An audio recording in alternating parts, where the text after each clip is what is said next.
I shouldn't even be writing this. Honestly, if this post disappears in a few hours or my account suddenly goes silent, you'll know why. I'm a former US Air Force engineer. I'm not giving you my real name, and I won't say exactly when I worked there, but it was long enough ago that most of my colleagues are either retired or, well, not around anymore. I signed more NDAs than I can count. I swore I'd keep my mouth shut until the day I died. For years I convinced myself I could live with it. That I could carry the weight, drink it away, or bury it under excuses. But silence has a way of rotting you from the inside. Every night I see their faces. Not my co-workers, the others. I wake up sweating, clawing at the air like I'm still down there, hearing the hum of machines that shouldn't exist, smelling the metallic sting in the air that always meant one thing: they were near. I can't keep this inside anymore. I don't care if they find me. Hell, maybe part of me wants them to. I'll tell you everything I saw. But you need to understand, once you read this, you can't unknow it. It started subtle. That's the part that eats me alive now, how ordinary it seemed at first. I'd been cleared for a temporary assignment, in Nevada, though no one said the name Area 51 out loud. It was just, the site. Before my transfer, I was given a stack of briefings that were the strangest I'd ever seen. They didn't talk about flight paths, fuel systems, or avionics, nothing technical. Instead, they drilled us on behavior. Don't look too long at anything you can't immediately identify. Don't speak to personnel outside your division. If something makes no sense, report it, don't question it. At the time, I thought it was just military paranoia. The first time I knew something was wrong was during a late-night shift.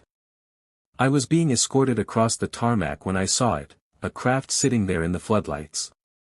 Except, craft doesn't feel right. It wasn't a plane. It wasn't a helicopter. It was smooth, like it had grown into shape rather than been assembled.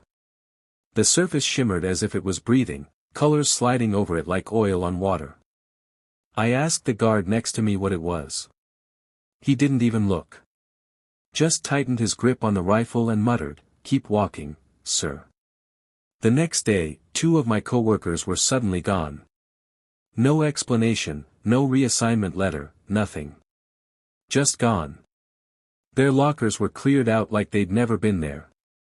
That was my first lesson: when something feels off, shut your mouth. But shutting my mouth didn't stop what I was about to see next.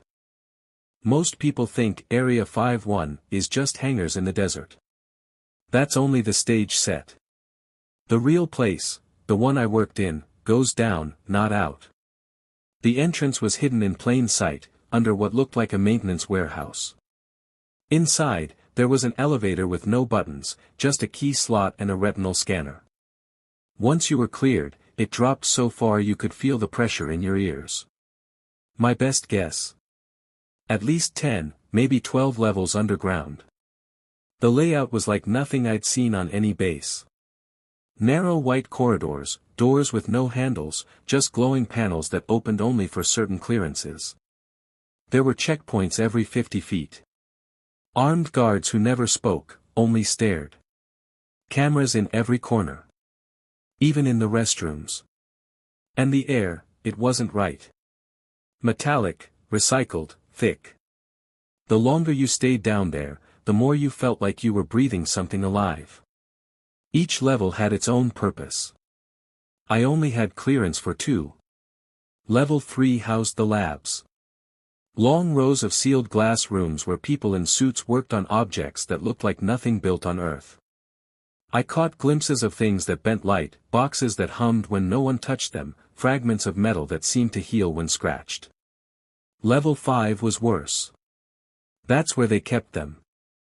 We weren't supposed to go near that floor unless summoned, but the elevators sometimes stopped there, just for a second, like a cruel mistake. The doors would slide open, and I'd see shadows moving behind thick glass. Not human shadows. Too long, too fast. That was the first time I felt real fear. Not military stress, not classified project nerves, fear. Because I realized whatever was down there, it wasn't ours. And we weren't the ones in control. I'll never forget the first time I saw one of them up close. It wasn't supposed to happen. I was called to level 5 for a technical consult. My escort wouldn't tell me more, just marched me through 2 biometric checkpoints until we reached a corridor I'd never seen before. The walls there weren't white like the rest of the facility, they were a dull gray, sweating with condensation, like the place itself was alive. Through the glass, I saw them. They weren't the little gray men you see in movies. They weren't tall Nordics or reptilians or any of that crap. These things looked unfinished, like someone tried to build a human but stopped halfway. Their limbs were too long, their skin translucent, almost gelatinous in places. You could see veins pulsing underneath, black instead of red. Their heads tilted too far when they moved, like their necks had no bone. But their eyes. God, those eyes. Not big and shiny, worse. Small, sunken, like holes burned straight through their skulls. When one of them looked at me, I swear I felt something push into my head, like a cold finger rifling through my memories. I stumbled back, my escort grabbed me by the collar, and the glass partition darkened instantly, like they didn't want me looking anymore. The briefing after was short, you didn't see what you think you saw. You were never here. If you can't handle that, let us know and we'll reassign you. But they never mentioned what happens to people who did ask for reassignment. I'd already noticed their empty bunks upstairs. That night, I couldn't sleep. Every time I closed my eyes, I felt those sunken pits staring back at me. Not watching me, inside me. Like I'd brought something back up from level 5 that didn't belong in the world above. After that encounter, everything in me split in two. On one side, the engineer in me wanted to keep working. The tech they had us studying was beyond anything humanity could have built. I'd touch a panel that had no moving parts, no circuitry, yet it responded to thought, not touch, not heat, but thought. I should have been excited. That's what I signed up for, right? To work on the cutting edge. But the other side of me, the human side, kept replaying those eyes. That moment where I knew, deep down, we weren't in charge. We were lab rats poking around in someone else's cage. My colleagues handled it differently. Some buried themselves in work, obsessing over the tech, convincing themselves it was just advanced foreign engineering. Others, broke. One guy in my section, Ramirez, came back from level 5 shaking so hard he couldn't even hold a pencil. 2 days later, he resigned and was relocated. None of us saw him again. At night, lying in my bunk, I'd hear whispers in the hall, arguments that cut off the moment I stepped out. People saying things like, "They're not here for us," or, "It's already too late." I wanted to tell myself they were paranoid, losing their grip. But then I'd feel that cold pressure in my head again, like something was sifting through me while I slept, choosing which memories I was allowed to keep. And I knew, keeping silent wasn't just loyalty to the Air Force. It was survival. Speaking up meant disappearing. But staying silent, meant letting whatever this was keep growing in the dark. Every day, that choice ate at me a little more. It happened on a Wednesday. I remember because chow that day was meatloaf, and nobody touched it. Everyone was on edge. I was working on a diagnostics panel in one of the labs when the sirens went off, not the regular drills, not the muffled buzzers we were used to, but a wail. Piercing, alive, vibrating through the walls like it wanted to crawl into your bones. The guards came running, shouting, "Containment breach." We were ordered to stay put, but through the reinforced glass, I saw it. One of them. Loose. It didn't move like anything I'd ever seen. It flowed, almost boneless, dragging itself forward in spasms, but fast, so fast. The guards opened fire, full auto rifles, but the bullets barely slowed it down. Every impact made its body ripple like water. Then the lights cut out. Total darkness, except for the red emergency glow. And that's when I heard the screaming, not just humans screaming. Them too. A sound like metal tearing mixed with a child crying. It rattled in my chest. When power came back, the corridor outside was wrong. The walls were warped, like the metal had been stretched and melted, yet there was no heat. One of the guards was gone, only his rifle left behind, bent in half like a straw. They herded us out fast, locked down the level, and told us to forget what we'd seen. The official report said it was a containment drill. But drills don't leave blood smeared across the floor in patterns you can't explain. Drills don't leave a hum in your skull for 3 days afterward, like something was still inside you. That was the day I decided I had to get out. The next morning, everything was sterile.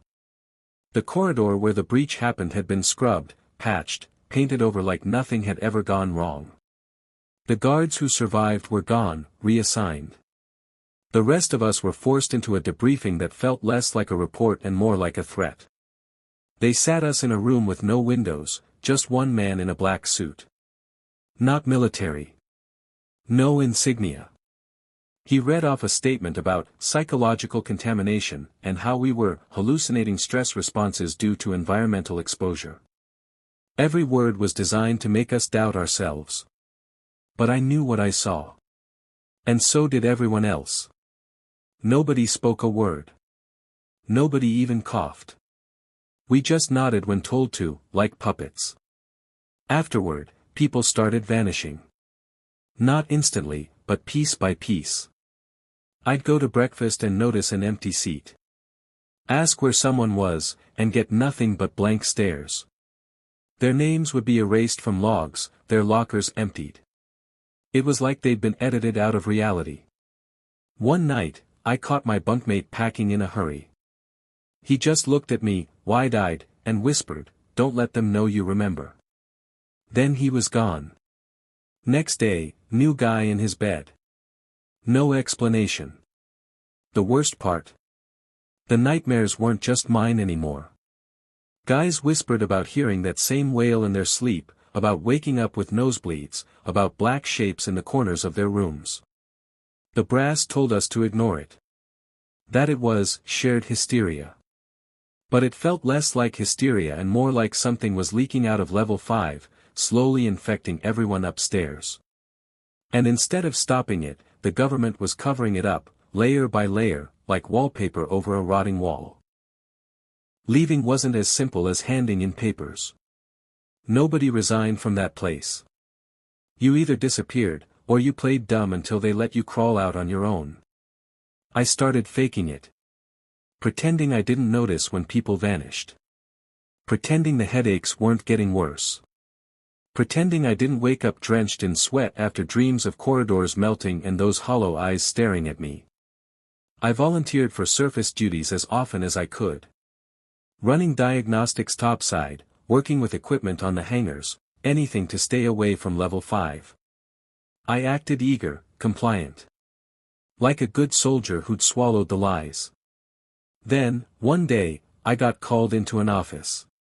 2 officers, both with dead stares. They told me my service had been exemplary, but that my skills were being redirected to civilian contract work. Just like that, I was done. No medal, no papers I could keep. Just a folder slid across the table, my exit instructions. It laid out where I'd live, who I could contact, even which jobs I could apply for. My life had been pre-written, boxed in. I signed everything. I didn't argue. I didn't ask questions. Inside, my heart was pounding like a hammer, but outside I was stone. Because I knew the moment you protest, you're gone. And somehow, by some stroke of luck, they let me go. But walking out into the sunlight after years underground didn't feel like freedom. It felt like release, the kind a lab rat gets when the experiment's finished. I thought getting out would bring peace. Instead, it brought the worst years of my life. The paranoia never left. I'd be in a grocery store, and some guy in plain clothes would stand too long by the cereal aisle, pretending to read labels but never putting anything in his cart. My skin would crawl. I'd leave without buying a thing. Phones clicked when I answered them. Letters arrived with no return address, just blank sheets of paper inside. Maybe it was paranoia, maybe not, but when you've seen what I've seen, you stop believing in coincidence. The nightmares are constant. Sometimes it's the breach, the warped walls, the screaming. Other times, it's quieter. I'll be back in that underground corridor, the lights dim, the glass partition slowly clearing, and those eyes, drilling into me, hollow and endless. I wake up with nosebleeds. With scratches on my arms I can't explain. Once, I swear I woke to find my bedroom door open, even though I live alone and always lock it. Doctors say it's PTSD. Maybe they're right. Or maybe that thing that looked at me in level 5 never let go. Maybe it left something behind. Every night, I wonder if I'm still being watched. Not by men in black suits, but by them. Through me. Around me. Inside me. And if that's true, then I was never really released. I was just another part of the experiment. I know I won't be believed. That's fine. Hell, part of me hopes you don't believe me, because if you do, it means you'll never sleep the same way again. I've carried this for years, and it's eaten me alive. My silence has been their protection. Maybe my voice won't change anything, but at least now the weight isn't only mine. I don't know how much longer I'll be allowed to stay quiet in peace. Sometimes I hear the hum, that same low vibration from the facility, coming from places it shouldn't. My fridge. The walls. Even my own chest when I lie still at night. If they find me after this post goes up, you'll know why. You'll know it was true. So here's my warning, don't trust what they show you on TV. The grainy UFO videos, the staged disclosures, that's the wallpaper. The real rot is buried under Nevada, still breathing, still waiting. And every single one of us who walked those halls knows the same thing. They're not locked down there with us. We were locked down there with them.